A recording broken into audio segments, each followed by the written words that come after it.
주님께서 여러분과 함께 사제의 영과 함께 마테오가 전한 거룩한 복음입니다. 영광 받으소서.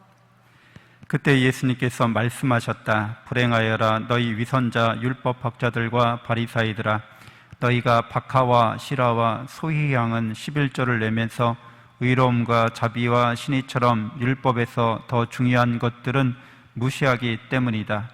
그러한 11조도 무시해서는 안 되지만 바로 이러한 것들을 실행해야만 했다. 눈먼 인도자들아, 너희는 작은 벌레들은 걸러내면서 낙타는 그냥 삼키는 자들이다. 불행하여라 너희 위선자 율법학자들과 바리사이들아, 너희가 잔과 접시의 겉은 깨끗이 하지만 그 안은 탐욕과 방종으로 가득 차 있기 때문이다. 눈먼 바리사이야, 먼저 잔석을 깨끗이 하여라. 그러면 겉도 깨끗해질 것이다. 주님의 말씀입니다. 그리스도님 찬미합니다. 참 예수님, 하나님의 복동이 고맙습니다. 고맙습니다. 고맙습니다. 네, 성경 통독 강론 요한묵시록 4장부터 11장까지 함께 나누겠습니다. 우리 가톨릭 교회에서 묵시록은 이제 종말에 관한 책의 기록으로 전해져 내려오는데, 가톨릭 교회에서 종말이라고 하는 것은 항상 완성을 말하고 있습니다. 창조가 마지막을 맞이했다는 것은 이제 완성됐다는 걸 의미한다는 거죠.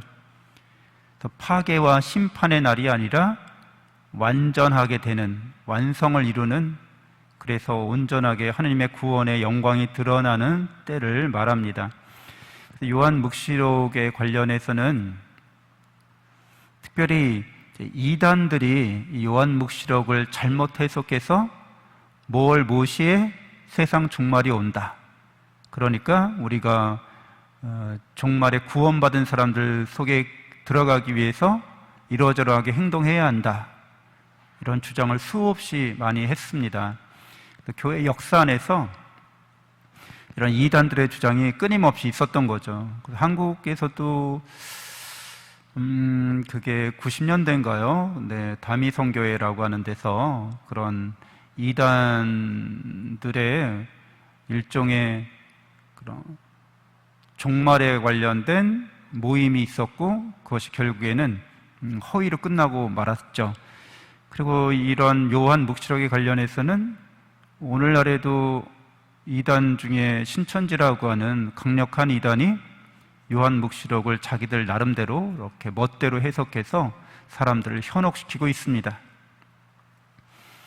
근데 요한 묵시록은 완성에 관한 말씀이고, 이 완성이라고 하는 것을 종말론이라고 할 때는 항상 올바른 전통 안에서는 완성을 뜻하기 때문에 우리가 예수 그리스도 안에서 생활하는 사람은 이미 종말을 맞이한 사람과 같다고 볼 수 있습니다. 그러니까 완성된 사람과 같다는 거죠. 완성된 삶의 모습을 요한묵시록이 우리에게 보여주고 있다는 거죠. 요한묵시록의 이야기들을 읽어보면 아주 난해한 상징과 또 신비로운 그런 모습들이 많이 나타나기 때문에 읽는 데 있어서, 이해하는 데 있어서 우리에게 어려움을 주고는 있습니다. 그러나 분명한 것은 이 이야기들이 다 구약의 성경에 기반하는 것인데, 구약 성경의 전통에 기반한다는 거죠. 그리고 구약의 옛날의 그 과거의 사건이 오늘날에도 여전히 유효하다고 이야기해주고 있는 겁니다. 과거가 과거로서 끝나는 게 아니라 구약의 그 과거의 전통들이나 그 신앙의 모범들이 현재도 여전히 영향을 미치고 있고, 우리의 미래에는 이것들이 완성될 거라는 거죠. 그래서 지금 이 시대를 살아가는 사람들은 과거의 전통 안에 있으면서도 오늘날 과거의 전통을 새롭게 하고, 그 예수 그리스도의 구원의 은총 안에서 과거를 새롭게 해석하는 사람들은 우리의 미래도 또한 새롭게 바라볼 수 있다고 얘기해 줍니다.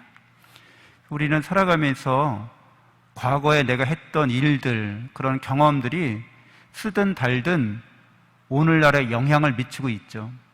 근데 오늘날 내가 예수 그리스도를 통해서 구원받은 사람이라면 과거의 체험들을 새롭게 해석합니다.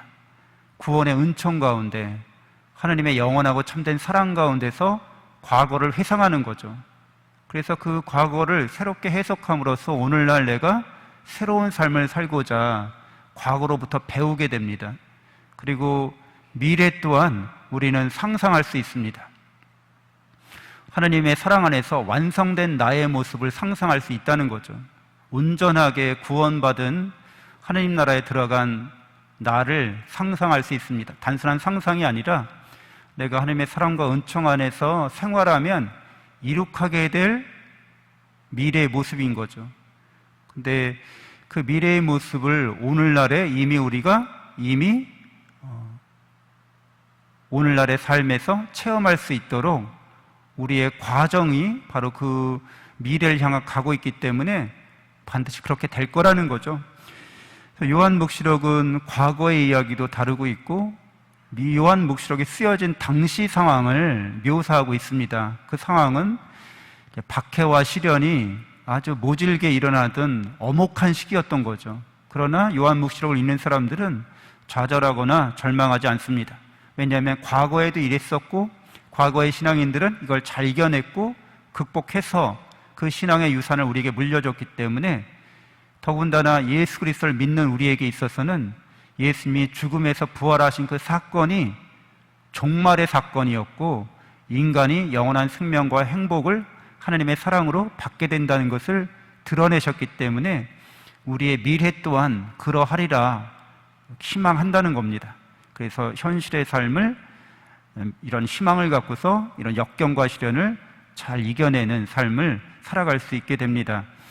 요한묵시록의 저자가 우리에게 말해주는 것은 이렇게 우리의 삶의 일상 안에서 종말의 삶을 살아가는 그리스도인의 모습을 보여주고 있습니다. 이 해석을 언제 어느 때 어떻게 된다더라 하고서 이렇게 정감록이나 무슨 이렇게 복서라고 하죠. 점치는 식으로 미래를 예언하는 식으로 해석하는 것은 초점을 잘못 맞추고 있는 거죠. 난해하고 어려운 말이 쓰여진 것은 다만 그 당시가 그렇게 너무나 힘든 시기였기 때문에 평범한 언어를 써서 설명하는 것을 피했다고 볼 수 있습니다. 신앙을 가진 사람들이 이 신앙을 잘 지켜가려면 신앙을 갖고 있는 사람들만이 알아들을 수 있는 그런 독특한 언어체계, 문서체계가 필요했다고 볼 수 있습니다. 그래서 이렇게 난해하고 어렵게 쓰여진 것이지 그것을 따로 특별하게 이 내용을 너무 중요하게 볼 필요는 없다는 거죠. 상징적인 숫자, 예를 들자면 14만 4천 명을 말하는데 그거는 12 곱하기 12 곱하기 1000인데 다 완전수를 말합니다. 충만한 숫자를 말하는 거죠. 그러니까 하나님 나라에 구원받을 사람이 충만하다고 우리에게 의미를 가져다 줍니다. 꼭 숫자로 한정 해석을 해석하게 되면 약간 이상하게 해석하는 거죠.